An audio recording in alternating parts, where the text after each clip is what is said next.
So they'll be calling you a radical. So it's light the night right now. I just turned on my camera. I participated. It's virtual. They canceled it.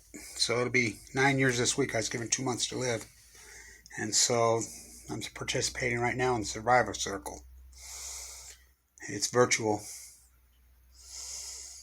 It really, I think it's irony that sponsored by Intermountain Healthcare and the CEO of Intermountain Health, Mark Harrison, who I know, is sharing his story tonight. It actually pisses me the fuck off. As you know, IHC right here misdiagnosed me. Told me I had fucking... First they told me it was carcinoid cancer in my liver, and 3 different doctors 9 years ago this week told me I'd be dead within 2 weeks. Then a doctor scoped me, went down to my guts, and told me there was nothing wrong with me. Kicked me out of their hospital. The Japanese doctor told me to go home. There's nothing wrong, and said it was just an ulcer. But, I woke up on the floor. My friend Vincent Hansen, who would have nothing to do with him, he's in their unit now. I went and saw Dr. Picard. They biopsied. I had tumors up and down in my right thing. The 5th time I was in their unit. Finally, the first time I was in there, this girl, Natalie, who lives right up the road from me, was the girl who scanned me. She died of a heart attack last year, younger than me. The doctor that scanned me at Mark Harrison's fucking hospital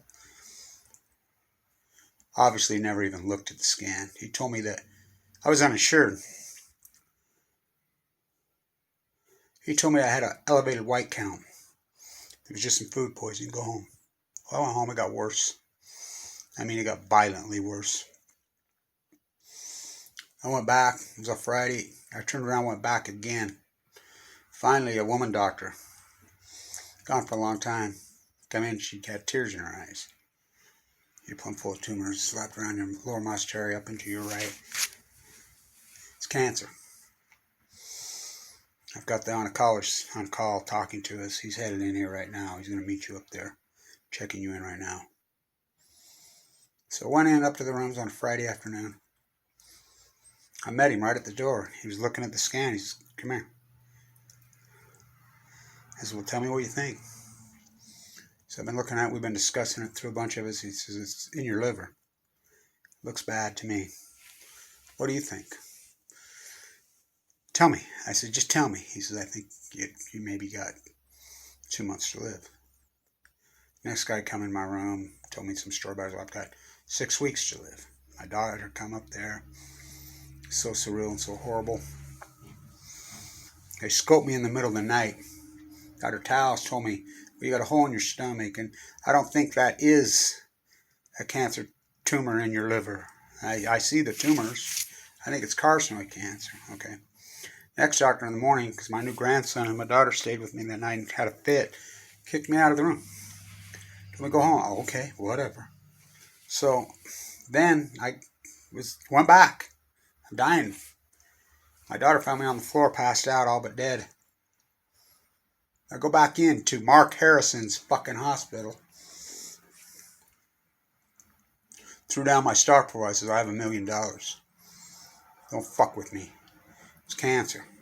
I got on the internet. I found a YouTube video from Cedars-Sinai on a doctor who said, tumors in the lower right mesentery of men, I think the pathology gets it wrong more than they get it right. So they biopsied me. Went into me. I had a big tumor right here on my lower right. I had bowel looping around my lower right. They didn't restrict my diet. I don't know how my fucking intestine didn't rupture. It was malpractice to the 10th power. Should have never punctured that tumor. They did. So I go in to Vakara. He was going to do the surgery. He says, oh, it's benign. I'm like jumping up. Thank you, God. And he said, no, wait a minute. That's the snip out of the stomach. Oh, scroll down, just glaring. So what does that mean? He says, that's about the highest marker I've ever seen. That cancer's alive. We're going to schedule for surgery tomorrow. I'm going to take your whole right lower guts out, blah, blah, blah. I said, the fuck you are. You're not doing that to me. So then Vincent Hansen finally got word. He called me. I don't know how he found out, but he says, get in here. I got in there, and he bone marrow biopsied me. From what I understand, because I know the girl that works in his office, said he argued with Silverman, who was the pathologist, for hours. Vincent says, I think it's, and I run it by Vincent. I says, what about being AML de novo? You're going to present tumors. He called me the next day. He says, go home. I'm going to call you the next day. So I went to my daughter's house. He called and says, his secretary called. Says, you need to go to the LDS East State Bone Marrow Transplant Center tomorrow. Check in tomorrow, which was 11/11/11. Trailer, you want to talk a fucking story, Mark Harrison? I'll show you a fucking story. So I just broke down. My dad died of leukemia. Annika died. I knew. I'm like, fuck, it's over. My dad's like, call him back. So I called back Vincent. He's with a pay. He'll call you. I waited for about an hour. He called. He says, Kevin, I've known you since you were a child. I wouldn't even send anybody to the LDS. I says, I'm not going to that shithole. It's under construction. It's a dump. He says, yeah, it's under construction, but there's a guy named Fimbo Peterson from Denmark. I've talked to him about you. I wouldn't send somebody. You have a nasty cancer in you. It's bad. But if anybody can freaking survive it, it's you. I have great hope for you. I've known you since you're kid. I mean, you go and you fight. And he got all choked up and he got all emotional. So I went in the next day on 11/11. You don't even know a fucking nightmare. Marshall Jensen. Mark Harrison was in the room next to me. One of the most famous cancer cases in American history. We fought together. I went going in and out of a coma in that place for a long time. Off and on. Mike Lee kicked me out of Medicaid. It's been a fucking crazy. The chemo wore my valve. My fucking gallbladder ruptured. I was in the ICU at McQuackty, this is Mark Harrison's hospital, open heart surgery, and their own department in the same hospital was calling me on my phone while I'm in the IC unit from open heart surgery. Split open heart surgery. Marva. Threatening me. Sue me while I'm in an ICU. I says, I'm right upstairs in your fucking unit. Come on up. Forked over almost $1 million. Exhausted that. Then Mike Lee out of nowhere in 2050. I was in the bone marrow transplant off and on for 4 years. Mike Lee fucking kicks me off Medicaid. I'm like, what the fuck are you talking about? You know, they exhausted all that money.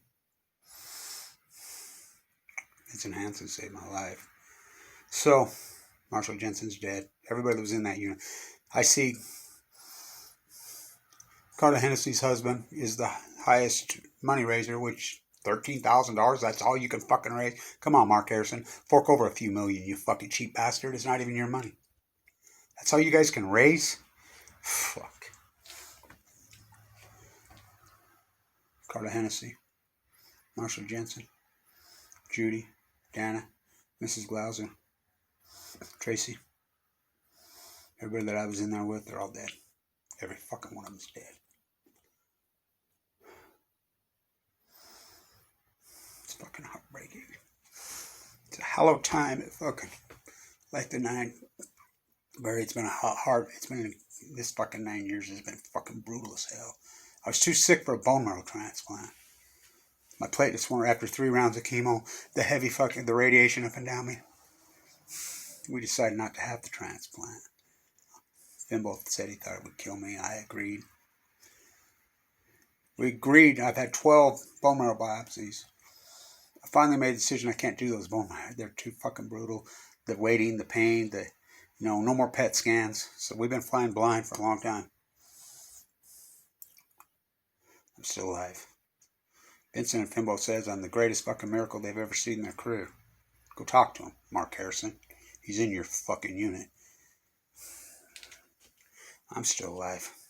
So I do light the night there in Salt Lake every night. It's virtual. So I'm here in Utah, born and fucking raised my whole life, but fuck me. It's pretty bad when Light the Night Salt Lake don't even acknowledge that I exist. Yet, Light the Night San Diego called me and asked me to speak this year. That's on 11/11 this year. I think I'll go do it virtually. I'll go down there and walk. I've been to San Diego for fucking over a year. So it's time. So it's virtual. So all you survivors gather in a circle. You gather. Raise your lanterns. them high in the air and light the night.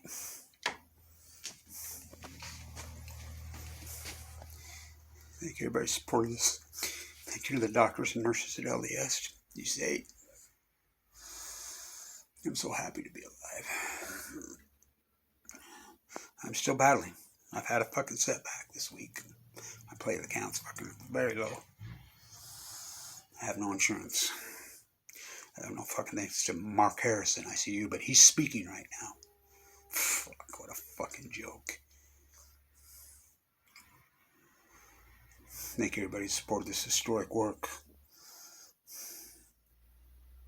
Thank you to the PAs, the CNAs.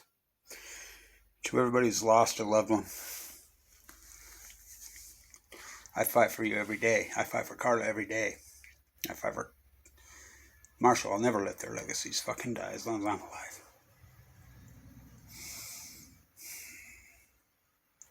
Stop this on 11/11? No. Stop this on 12/12. I'm here in Utah.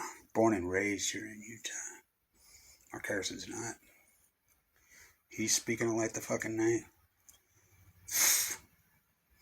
You don't even know a fucking cancer story. You have no fucking clue. Go talk to no fucking doctors. I get serious, and I will.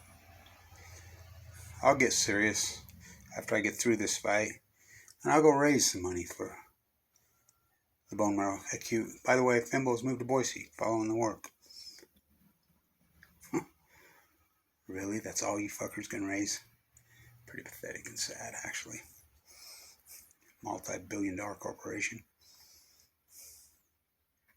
Thank you, Vincent Hansen. Thank you, Fimbo Peterson, Julie Ash, Dr. Mitchell, Dr. Uda. Thank you. Thank you to the nurses and the PAs and the CNAs.